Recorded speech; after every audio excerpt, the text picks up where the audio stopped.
بسم اللہ الرحمن الرحیم۔ حدیث مبارکہ۔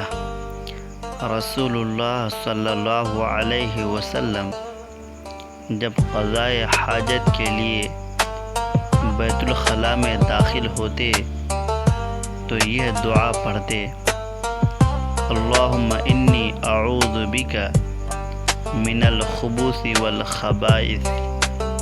اے اللہ، میں ناپاک جنوں اور ناپاک جنیوں سے تیری پناہ مانگتا ہوں۔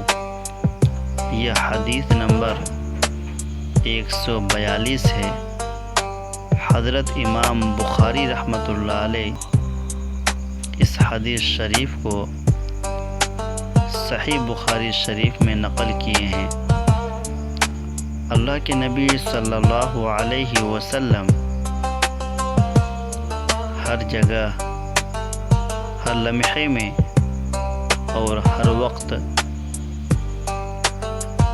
شریعت کے بارے میں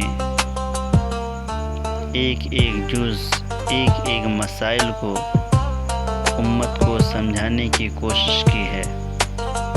یہاں تک کہ اللہ کے نبی صلی اللہ علیہ وسلم اس بات کو بھی بتائے ہیں کہ جب انسان قضائے حاجت کے لیے، اپنی ضرورت کو پوری کرنے کے لیے استنجا کے لیے جائے،